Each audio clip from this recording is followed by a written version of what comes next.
subscribe and leave a comment below.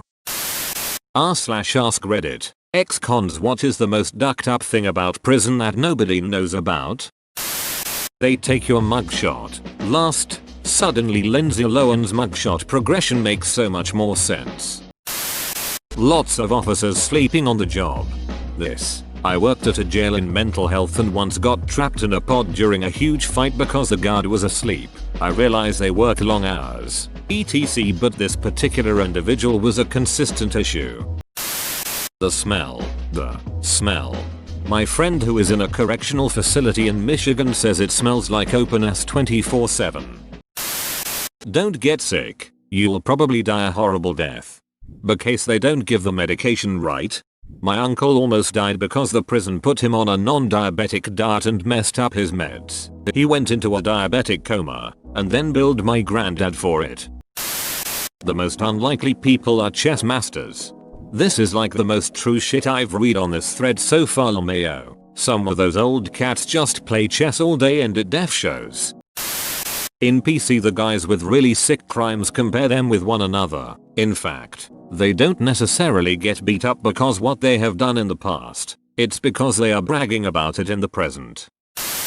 When you get out, you miss the simplicity of choices. When you are in, all you think about is getting out and what you will do when that happens. Everything focuses around this. When you are out, at first, the input is enormous and a small part of you miss the simplicity. When you get out, the feeling of soft carpet on your bare feet is borderline orgasmic and you'll never take it for granted again. It's never quiet. With the acoustics of concrete, steel and glass, it's not only not quiet noises all the time, it's loud noises all the time. Barely can think in some cell blocks. Shit bombing. I had a friend go to prison for a drug-related crime. He had his own cell and stuck to himself for the most part. Another inmate shit into a water bottle and filled it to the brim with water and mixed it up into a slush. Said inmate then took the water bottle to my friend's cell, placed at the slit at the bottom of his cell door, and ducking stomped on it. Shit water sprayed absolutely everywhere, while my friend was in the cell too. They usually only do this to the punk inmates. Not exactly a secret, but prisons make $$ off commissary. Many PPL think the prison system purposely underfeeds its inmates so they are more compelled to buy off them. $1.50 for 75-cent pastries, ramen packs for $1, prob .33c per, $10 for $1 long johns, etc. Also the insane costs for phone calls. Not me, but my mother. They had to put her in her own area because she was pregnant and people kept threatening the baby. It also happened that her cellmate was a woman who boiled her child alive and ate it. Which this happened before the woman went to jail, not during the time she was incarcerated. Edit. I should have said in the beginning it was a county jail, not big time prison. Edit 2. Spelling edit 3. Had to add in a time reference for the cannibal woman because some people don't know how to read properly. My dad was in prison. In his situation, and in many others, you feel immense guilt after getting to know your fellow inmates, because you're gonna get out, and they're not, ever. This happened to my dad. He made a friend who was sentenced to life. My dad got out after 2 years. He still sends him letters 5 years after being out. I met my best friend while in prison. She has been locked up since '95 when she was 19. She's in her 40s now. She has spent more time in prison than she did out in the free world. It's extremely sad. I write and email her often. The Innocence Project picked her case up and she got denied at the hearing, so there isn't anything I can do but be her friend. Everyone was so goddamn friendly. I was mad when I got out and had to deal with real a-holes again. I think it was the fact that we all knew we ducked up, and there wasn't any reason to act different or hid anything. Granted, Minnesota prisons are nowhere near the toughest. Haha. My ex said the same thing. Granted, he's a very large man, but he said that everyone he interacted with was kind, and didn't want to be involved in any bullshit. Just a bunch of dudes quietly playing cards, reading, and being bored out of their minds. Not me. My fiance was in state prison for 2 years when he was 18-20. He worked in the kitchen and said all the meat labeled there was labeled not for human consumption. He told other inmates about it and he got kicked out of his kitchen job and put in the hole for telling people. For a non-Western prison in an anonymous country, they keep statistics on inmates, but often report false cause of death. When a prisoner is found tied to a bed beaten to death, he would be checked into hospital for a week before they finally report his death due to natural causes like cardiac arrest or dehydration. Administration staff do not want to get involved in keeping order, so they have a group of prisoners they elect to do it for them. This means this group gets special privileges from administration staff, where they turn a blind eye to abuse for the sake of keeping order. The ruling group gets unlimited power to extort, abuse and otherwise exploit everyone else, as long as they keep violence and the rest of the population down. The official staff keeps a distance and away from harm, but the rest of the prisoners are subject to a ruthless gang. The administration staff only interferes if their elected group does not keep order, which is when they elect a different gang to the role. Administration staff will manipulate rebellious inmates. They will create sympathy between the inmate and themselves and encourage them to stand up for what's right. They say they have a plan to help and continue meeting with these inmates. But any inmate that has repeated meetings with administration staff is seen as a tattletale that reports other inmate offenses. When others find out they meet with administration regularly, they do not last long. This is how the official staff remove people that rebel against the system. Then they report their death as a natural cause. 1 week later, everyone knows to stay out of this business. But sometimes people get trapped. Inmates will accuse other inmates they don't like of being tattletales to get them removed. They have no way out. They cannot go to the administration staff because they keep this system alive, and they cannot communicate with the outside world because all communication is intercepted. Guards can and will withhold medical treatment. When I was in county jail, there was an older woman vomiting profusely. She couldn't keep water down. Her skin was tenting and she was hallucinating. I explained all this to the guards and that she needed medical treatment immediately. For 2 days she was like that until I transferred out. I have no idea what happened to that woman and I still think about her. This was in Georgia, USA. I dated a girl fresh out and she had some sort of wart on her finger. They gave her the option of nothing or cutting the finger off. Honestly, there isn't any hidden truth about prison. Everything gets covered in the movies to one degree or another. Some of it's accurate and other parts are blown out of proportion, but the basic idea is displayed.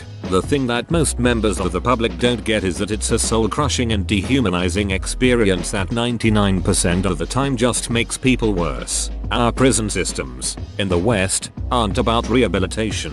They're about punishment and profit. They're about appearing tough on crime, etc. And what do people have to look forward to after they have paid their debt to society? Ongoing discrimination, social isolation, etc. Basic things like getting a job, applying for a rental property, getting utilities connected. There's a good reason why recidivism rates are at 80% or so, depending on how many years it takes to return. Not a con, but recently learned something. Prisoners have to pay a bill for their incarceration after being released. Sometimes massive amounts of money that they obviously don't have, which just feeds back into the circle of getting arrested again. It didn't used to be a large percent of released people, but of course, like everything, it's gone up in recent years. My friend's father worked in a prison. He had to quit because some co-workers neglected to give a woman her bipolar medication just so they could see what happens. I don't know if it's much of a secret, but they didn't give some women sanitary products, so the women had to free bleed and they'd get mad when their uniforms got stained. Con-employee relationships can be sneaky. When I was going through training to work in the prison system, I thought I'd never be caught dead doing favors or being friendly with an inmate. Eventually, after seeing the same inmate every day for months, cleaning your office, taking the trash, you realize they're human too. He wears a cross around his neck. He carries a bottle of adobo in his pocket for mealtime. He's active in church. He's a painter and loves pigeons. You find out his hobbies and bits about his life, and soon you see about getting him an extra blanket or a new pair of shoes, and you forget he stabbed his wife 9 times. Edit. Pocket, not poker. Former prison librarian here. Dental care. Dentists won't fill your teeth. They will just pull them. No caps. No implants. Race. Prisons are still self-segregating in a lot of ways. When I worked in a prison in WV, one dorm had a black TV, controlled only by black inmates, and a white TV, controlled by only white inmates. On a culture, if you call someone a name or steal from them, the other person must retaliate to save honor. As a result, you will see a lot of black eyes in prison. Postage stamps are a form of currency. Many prisons censor what books come into the institution. At one prison I worked in, The Art of War by Sun Tzu was banned simply because of the title. I assure you that no one in admin had ever read the book. The COs, the case managers, nor medical gives a duck if you're dying. Put in a sick call. Wait 2 weeks for an appointment with a nurse, not a doctor. They only give you 15 pads a month for a period. The pads are like thin cotton balls with a sheath wrapper and a sticky strip. And that's all you get after you have a baby also. Doesn't matter how bad you're bleeding, whether you weren't there when they passed them out, or if they got stolen. If you can't buy some at canteen, you're ducked. Oh, and sometimes they shut down canteen for weeks, so you're ducked anyway. Canteen is the store. I was just released November 2018, so I could go on and on about all the ducked up shit I seen and went through in my 2 years of being locked up in the largest women's prison in Oklahoma. Mabel Bassett Correctional Center is a ducking joke. On a slightly lighter side, a sort of family friend recently got out of prison after 18 years for holding up a gas station for drug money. My uncle was his friend, and when the guy got out, my uncle said, "Man, there's this show you're gonna love called Game of Thrones." The guy laughed and said he was current on it. The in-prison black market was his source for a tiny 2-inch battery-powered screen and micro SD cards with the episodes on it. Every now and then it would be confiscated as contraband and he'd have to save up for a month to buy another. He also had a prison cat that knew to leave his cell before morning activities and to come back after lights out. He'd feed it little chunks of meat he smuggled out of the mess hall. One big thing for him was making sure to train the cat who to go to next, because there's definitely some people that would have killed it just for the unique experience. Edit. Humorously enough, my brother found the post and corrected something. He says the tiny little TV was something they were allowed to have, but the SD cards were what was contraband. Apologies for the mistake. Not a felon, but the wife of one. There are an unbelievable amount of rules that have to be followed, even for visitors. Some of them you can pick the rationale out, but a lot are just rules for the sake of rules. You don't follow, you get punished. The whole point seems to be to try and get you bothered, and remind you that you're powerless. Want to visit your loved one? Show up and wait to be called. You can't stand in this part of the lobby. Everyone on that side of the lobby, behind the blue line. No one goes in unless everyone's behind the line. When you filled out your paperwork, you used a line instead of an X in the checkbox. You have to redo everything, and your paperwork goes to the bottom of the pile. You better have read the 3 pages of dress code rules. If you did something wrong, you don't find out you need to change until you're about to go in.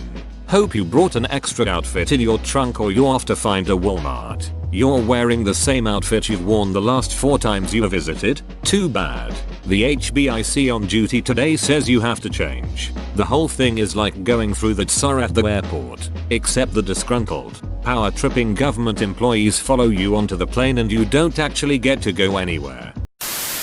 Don't forget to subscribe and share your story in the comment.